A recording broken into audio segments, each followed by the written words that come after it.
नमस्कार, स्वागत है आपका। आज हम पढ़ेंगे पौधों के प्रकार एवं भाग। पौधों के प्रकार एवं भाग। देखिए, आज हम ये देखते हैं कि देखिए, सबसे पहले हम बात करते हैं पौधे के प्रकार। देखिए, इसके बारे में पढ़ेंगे कितने टाइप के होते हैं, वर्गीकरण किस प्रकार से किया गया है, आरोहण के आधार पर आवास क्या क्या है इनके, और इनके विभिन्न भागों के क्या कार्य हैं।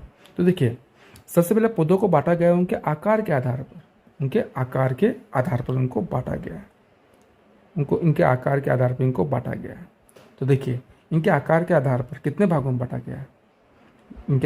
चलिए, इससे पहले हम कुछ चीज़ें और भी पढ़ते हैं। देखिए, सबसे छोटा जो पुष्पीय पौधा है वो वुल्फिया है। ये बहुत इंपॉर्टेंट है। देखिए, ये ऐसे ही क्वेश्चन आएंगे आपके, इसलिए ज़रूर पढ़िए। और मोटाई में सबसे सबसे मोटा पेड़, मोटाई में सबसे बड़ा पेड़ कौन सा है? जर्मन शेरमन है, मोटा, सबसे मोटा, जिसका वैज्ञानिक नाम सिकोया डेंड्रोन गिगेंटियम है। इसके अलावा सबसे लंबा, अगर लंबाई की बात करें, लंबाई में सबसे लंबा पेड़ कौन सा है? तो यूकेलिप्टिस है। यूकेलिप्टिस, जिसे हम सफेदा के नाम से भी जानते हैं। आइए आगे। अब देखिए, पादपों को आकार के आधार पर 3 भागों में बांटा गया है। कौन सा है? शाख, झाड़ी या शोक, और वृक्ष या पेड़। तो शाख बहुत कम ऊंचाई के होते हैं, इनका तना भी हरा ही होता है, और ये बहुत कोमल होते हैं। इनका जो तना होता है वो कैसा होता है? हरा, कोमल होते हैं, और आसानी से मोड़ा जा सकता है, जैसे गेहूँ, चावल, तुलसी, हल्दी, मिर्च वगैरह के पौधे। तो इनको शाख कहते हैं। इसके अलावा हम देखते हैं झाड़ी क्या होती है या फिर शोप क्या होती है। देखिए, जो शाख से थोड़े बड़े और पेड़ से छोटे ये होते हैं, मध्यम आकार के होते हैं। इनका तना काष्ठी होता है। देखिए, इनका तना खरा नहीं होता, काष्ठी होता है। इनकी ऊंचाई 6 मीटर से कम होती है। तने का रंग सामान्यतः भूरा होता है, राइट। और देखिए, इनके तने के नीचे से ही शाखाएं निकलने स्टार्ट हो जाती है, राइट। और तना प्राय कठोर होता है, जैसे मेहंदी, गुलाब, बेर, केर इत्यादि। अब हम बात करते हैं जो अंतिम है, वो वृक्ष, पेड़। इनके देखिए बहुत ये लंबे होते हैं, कठोर होते हैं और छाल युक्त होते हैं। इनके तने के ऊपर से एकदम से, देखिए, जमीन के पास से नहीं निकलते, तने पर थोड़ी ऊंचाई से शाखाएं निकलती है, राइट, जैसे आम, नीम वगैरह ये सब। तो ये देखिए, ये हमारा उदाहरण है झाड़ वगैरह की। अब देखिए, जो फसल के साथ में या फिर कहीं पे भी जो चीज़ें उग जाती, जो पादप उग जाते हैं, जो अनचाहे होते हैं, उनको खरपतवार कहते हैं। उन्हें खरपतवार कहते हैं। अब देखिए, आयु के आधार पर भी इनको बांटा गया है। आयु के आधार पर भी इनका वर्गीकरण किया गया है। आयु के आधार पर, तो आयु के आधार पर इनका वर्गीकरण देखते हैं किस प्रकार से किया गया है। 1 वर्षीय पौधे जिनका जीवन काल 1 वर्ष से कम होता है या 1 ऋतु का होता है, उन्हें क्या कहते हैं? 1 वर्षीय, जैसे मक्का, ज्वार, बाजरा इत्यादि। द्विवर्षीय जिनका जीवन काल सामान्यतः 2 वर्ष का होता है, जैसे प्याज, पत्ता गोभी, गाजर। बहुवर्षीय 2 वर्षों से अधिक जीवित रहने वाले। ये काष्ठ का, लकड़ी का निर्माण होता है, यानी कि इनके तने से लकड़ी मिलती है, एवं इनमें बसंत ऋतु एवं ग्रीष्म ऋतु में पुष्प खिलते हैं। ये छायादार होते हैं, जैसे नीम, चीड़ वगैरह। देखिए, आरोहण के आधार पर भी इनको बांटा गया है। जैसे आरोही पौधे जो क्लाइम करते हैं, जैसे बेल वगैरह जो सहारा लेकर चढ़ते हैं, उनको आरोही पौधे कहते हैं। चढ़ने के लिए सहारा इनको ज़रूरत होती है। अगर सहारा नहीं होगा, जैसे किसी दीवार के सहारे, अगर सहारा नहीं होगा तो ये नहीं चढ़ पाएंगे। देखिए, इन पे कुछ संरचनाएं होती है जिन्हें हम प्रतान कहते हैं। इनकी मदद से ये चढ़ते हैं, प्रतान। देखिए, अब जो प्रतान है वो किसका रूपांतरण है? या तो कोई पत्ती होती है, वो प्रतान में चेंज हो जाती है, या तो देखिए, या तो प्रतान, या तो पत्ती चेंज हो जाती है, या फिर पर्ण का जो व्रंत है वो चेंज हो जाता है, या फिर तना चेंज हो जाता है, तना ही चेंज हो जाता है, ठीक है। मटर, ककड़ी, करेला, तुरई इसका एग्जाम्पल है। अब हम बात करते हैं वल्लरी पौधे जो रेंग कर चलते हैं। इनको जमीन पर रेंग कर चलते हैं, राइट, रेंग कर चलते हैं, इनको कहते हैं वल्लरी पौधे। इनमें प्रतान नहीं होते हैं, जैसे तरबूज, कद्दू, खरबूजा इत्यादि। अब देखिए, अब हम बात आरोही पौधे के और एग्जाम्पल क्या? मटर है, मनी प्लांट है, ककड़ी है। वल्लरी के क्या है? खरबूजा, तरबूज और कद्दू। ये पौधों के आवाज़ देखते हैं। पौधों के आवाज़ कौन कौन से? देखिए, ये इनके आवाज़ 2 भागों में बांट सकते हैं। तो जलीय, एक तो जलीय है और एक स्थलीय। जलीय एवं स्थलीय। देखिए अब जलीय में भी ये कहाँ पाया जा सकता है, नदी में, तालाब में, झील में, समुद्र में, राइट। जैसे कमल, वैली सनेरिया, सिंघाड़ा, हाइड्रिला एंड जलकुंभी। इनको जलोद्भिद नाम से भी जाना जाता है क्योंकि देखिए इनको अब जिनकी जो जड़ें हैं वो बहुत ही अल्प विकसित होती है, और ताकि ये तैर सके, उत्प्लावकता का मतलब तैर सके, इसके लिए क्या होता है, इनके जो अंदर जो कोशिकाएं होती है उनमें खाली जगह होती है जिसको वायु कोश कहते हैं। इनकी पत्तियां कटी फटी होती है और रिबन के समान होती है। इनको भी 3 भागों में पुनः विभाजित किया जा सकता है। जो तैरते हैं पानी पर उनको कहते हैं प्लावक वाला जलकुंभी, जैसे उदाहरण तैरने वाले, देखिए तैरने वाले। और जो डूबे हुए रहते हैं, जल में डूबे हुए रहते हैं, उनको कहते हैं हाइड्रिला, मतलब एक हाइड्रिला उसका उदाहरण है, राइट। और या फिर जो जमीन पर भी रह सकते हैं और दोनों तरीके से, यानी डूब भी सकते हैं और ऊपर भी रह सकते हैं, उनको हम कहते हैं वैली सनेरिया। ये ध्यान रखिएगा, उभयचारी का एग्जाम्पल है वैली सनेरिया। अब स्थलीय, जो जमीन पर उगते हैं उनको स्थलीय कहते हैं। अब स्थलीयों में जैसे देखो, अब इनको भी कई भागों में बांट दिया, जैसे समोद्भिद, यानी कि जो नॉर्मल वातावरण में रहते हैं, समोद्भिद, जैसे नीम, बांस। जो सर्दी में रहते हैं कम टेम्परेचर वाले जगह पर, उनको कहते हैं शीत आवास वाले, जैसे सोल्डेनेला, लाइकेन। इसके अलावा शुष्क ड्राई वाली जगह पर जो रहते हैं उनको मरुद्भिद कहते हैं, जैसे खेजड़ी, डंडाथोर, नागफनी, इसका एग्जाम्पल है। आइए आगे हम देखते हैं। अब देखो पुष्प के आधार पर भी ऐसे पौधे जिनमें पुष्प आते हैं पुष्पीय पौधे कहलाते हैं, जैसे गुलाब, गुड़हल, गुलमोहर। और जिनमें नहीं आते उनको अपुष्पी कहते हैं, जैसे फर्न और मोस, इसके एग्जाम्पल्स हैं। अब देखिए इनके विभिन्न कार्य, विभिन्न भाग और उनके कार्य। तो हम जानते हैं पौधे में क्या क्या होती है, पौधे में क्या क्या होता है तो हम जानते हैं। देखिए ये मेरे पास में पौधा है, उसकी जड़ें होंगी नीचे, ये तना होगा और ये फिर उसकी शाखाएं होगी। तो ये सारी चीज़ें हैं। तो देखते हैं हम सबसे पहले बात करते हैं। देखिए जड़, ये जमीन के अंदर होती है। इसका काम क्या है, जल एवं खनिज लवणों का अवशोषण जड़ों का कार्य है, जड़ों का यही कार्य है। अब देखिए ये जड़ों पौधे को स्थिर बनाती है, मृदा अपरदन भी रोकती है। जड़ें 2 प्रकार की होती है, जड़ें 2 प्रकार की, मूसला एवं रेशेदार। तो मूसला मूल क्या होती है, देखिए ये वाली, ये मूसला मूल है, ये पौधा है। इस पौधे में एक मेन जड़ निकल रही है, एक मेन जड़ है। उस जड़ के साइड में और ये निकल रही है, पतली पतली शाखा है, पर ये मेन है ये एक। तो इसको हम कहते हैं, इस पूरे तंत्र को कहते हैं मूसला मूल, मूसला मूल।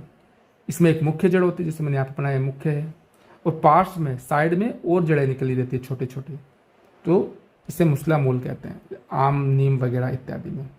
अब एक रेशेदार मूल, देखिए रेशेदार, इसमें क्या होता है कि कोई मुख्य नहीं होती। जैसे देखिए ये जैसे तना है, तने से यहाँ से बहुत सारी लगातार जड़ें निकली रहती है। देखो इसमें कोई एक मुख्य जड़ नहीं है, इसमें बहुत सारी जड़ें एक ही जगह से निकली रहती है, तो इसको हम कहते हैं रेशेदार। इसमें कोई मुख्य एक जड़ नहीं होती है। इसमें गुच्छे के रूप में, देखिए गुच्छे के रूप में दिखाई दे रही है। इन्हें रेशेदार मूल, और एक और का नाम है इनका झकड़ा मूल, ये मेन है, झकड़ा ज़्यादा फेमस है, तो झकड़ा मूल कहते हैं, जैसे मक्का, गेहूँ, प्याज, गन्ना इत्यादि में। ये देखिए जड़ों के रूपांतरण भी, देखिए हम जानते हैं कि गाजर और मूली जड़ है जिन्हें खाया जा सकता है, यानी कि जड़ें खाद्य पदार्थों का को संग्रहण भी करते हैं, संचित भी करते हैं। तो देखो जड़ों के कुछ रूपांतरण भी देखते हैं हम। खाद्य संग्रहण हेतु गाजर, मूली, शकरकंद। आरोहण हेतु हमने पढ़ा था भी प्रतान, मनी प्लांट। जनन हेतु डाहेलिया। तो देखिए इनकी जड़ों को तोड़कर कहीं भी उगा देंगे तो नया पौधा बन जाएगा, डाहेलिया। सहारा देने के लिए गन्ना, बरगद, इसमें तो ये जड़ों के रूपांतरण है। अब हम बात करते हैं तना। देखिए तो जो जमीन से बाहर निकला रहता है वो तना है। इसका ये क्या करता है, देखो जड़ क्या करती है, जड़ पानी और खनिज को अवशोषित करती है और ये उन्हें पत्तियों तक पहुंचाते हैं। मुख्य कार्य जड़ों द्वारा अवशोषित जल एवं खनिजों का संवहन कर उसे विभिन्न भागों तक पहुंचाना है। इसके अलावा इससे पत्तियाँ, फूल, पत्ती भी धारण करता है। यह भोजन को संग्रहण भी करता है, संचयन भी करता है। एवं अगर ये हरा होगा, तना अगर हरा होता है, जिससे हमने पढ़ा था छोटे पौधों में, तो यह प्रकाश संश्लेषण करता है, जैसे शतावरी। इसके अतिरिक्त ये जल संग्रहण भी करते हैं। जो मरुस्थल में जो पौधे होते हैं उनमें तने का काम जल संग्रहण भी करना, जैसे थूर में, किसमें, थूर में। इसके अलावा कायिक जनन भी करते हैं, किसमें, गुलाब में और चमेली में। हम जानते हैं गुलाब की डंडी को उगाया जा सकता है, तो सहारा प्रदान करना भी इसका एग्जाम है, जैसे पिलवान में। देखिए बहुत इंपॉर्टेंट है ये, याद रखना। तो तने के रूपांतरण और देखिए, आलू, अदरक, हल्दी, ये सभी के सभी तने हैं जो भूमि में पाए जाते हैं, भूमिगत तने हैं। पत्ती, अब हम बात करते हैं पत्ती की। देखिए पत्ती क्या है, देखिए ये रही पत्ती। पत्ती में क्या क्या है, देखिए ये वाला जो पूरा का पूरा ये जो पार्ट देख रहा है वो कहलाता है फलक, पर्ण फलक। देखिए इसमें जो बीच में जा रही है, इसमें पानी वगैरह रहता है, ये तो ये कहलाता है शीरा। ये बीच वाली है वो मध्य शीरा, ये अतिरिक्त शीरा है, ये शीरा है। और ये देखिए ये जो है ये कहलाता है पर्णव्रंत। ठीक है, ये अब आगे वापस आएंगे। देखो ये पूरा भाग फलक कहलाता है, ये हमें ध्यान रखना। हम देखते हैं कि पर्ण में क्या क्या होता है। पर्णवंत के द्वारा वो तने से जुड़ी रहती है। चपटा वाला भाग जो होता है वो पर्ण फलक कहलाता है, और उसके मध्य में सिरा होती है, जिससे अनेक अन्य सिराएं निकली हुई रहती है। ओके, देखिए मध्य सिरा व अन्य सिराएं मिलकर अगर एक जाल बनाती है, जाल बनाती है। देखिए जैसे ये मध्य सिरा है, इसके साइड से क्या हो रही है, बहुत सारी और सिराएं निकल रही, तो ये जाल जैसी संरचना बना रही है। तब इस टाइप का जो होता है उसको जालिकावत शिरा विन्यास कहते हैं। जालिकावत शिरा विन्यास कहते हैं इसको, इस शिरा विन्यास को जालिकावत शिरा विन्यास। उदाहरण क्या है बताइए, आम, नीम, पीपल, इसमें होता है। देखिए अभी जो हमने ऊपर एग्जाम्पल देखा वो भी इसी का उदाहरण था। देखिए एक जाल बना रही है, राइट, तो ये जालिकावत शिरा विन्यास है। अब आगे हम देखते हैं। देखिए कुछ पौधों में क्या होता है, कुछ में क्या होता है कि ये जाल नहीं बनाती है, ये समांतर होती है। कैसे, देखिएगा, जैसे ये पत्ती है, तो देखिए यहाँ से एक सिरा निकली वो यूं जा रही है, यहाँ से और सिरा निकली वो यूं जा रही है, ये यूं जा रही है। देखो जाल नहीं बना रही है, ये एक दूसरे के समांतर है। तो इस प्रकार का जो शिला विन्यास होता है उसे हम समांतर शिरा विन्यास कहते हैं, जिसमें शिराएं एक दूसरे के समांतर होती है, राइट। तो इसके उदाहरण क्या है, इसका उदाहरण क्या है, जैसे मक्का इसका उदाहरण है, मक्का।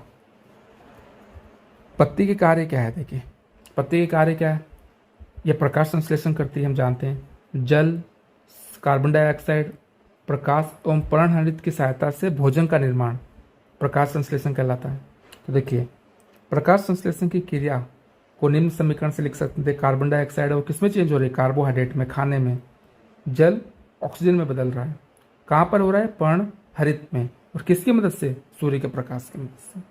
अब ये जो खाना बना ये वाला, ये किसके रूप में स्टोर होता है, ये मंड के रूप में, यानी कि स्टार्च के रूप में स्टोर होता है। और कहाँ कहाँ संग्रहण होता है, ये पत्तियों में हो सकता है, इसलिए हम पत्तियाँ खाते हैं कई पौधों की, या फलों में तो होता ही है तो फल खाते हैं, या तने में होता है इसलिए हम कई पौधों की तने खाते हैं, या जड़ों में होता है तो कई पौधों के हम जड़ खाते हैं, राइट। देखिए तो ये यहाँ पर जो कार्बोहाइड्रेट बना वो ग्लूकोज बना, क्या बना था वो ग्लूकोज। वो ग्लूकोज फिर संग्रह किस फॉर्म में हुआ, संग्रह मंड के रूप में, या फिर हम कह सकते हैं स्टार्च के रूप में। मंड या स्टार्च के रूप में स्टोर होता है, बनता किस रूप में, वो ग्लूकोज के रूप में। ओके, अब देखिए हम जानते हैं कि जो पत्ती होती है ना, ये पत्तियों पे छोटे छोटे छेद होते हैं, इन छेदों को हम रंध्र कहते हैं। इसी से गैस अंदर या बाहर जाती है, पानी भी अंदर बाहर जाता है इससे। पादप रंध्रों के द्वारा श्वसन करते हैं, और गैसों का विनिमय, आदान प्रदान भी रंध्रों के द्वारा ही होता है, यह हमें ध्यान रखना। ओके, देखिए रंध्रों के द्वारा पानी का वाष्प के रूप में निकलना वाष्पोत्सर्जन कहलाता है, यह हमें ध्यान रखना। तो ये लेसन कंप्लीट हो गया। 3 भागों में बांटा गया, शाक, सूप एवं वृक्ष। आयु के आधार पर 1 वर्षीय, द्विवर्षीय, बहुवर्षीय। आरोहण के आधार पर आरोही और वल्लरी। आवास के आधार पर कि जलीय व स्थलीय भी कहते हैं, पुष्पी अपुष्पी भी कहते हैं। पत्ती के 3 भाग थे, फलक, पर्णवृंत और शिराएं।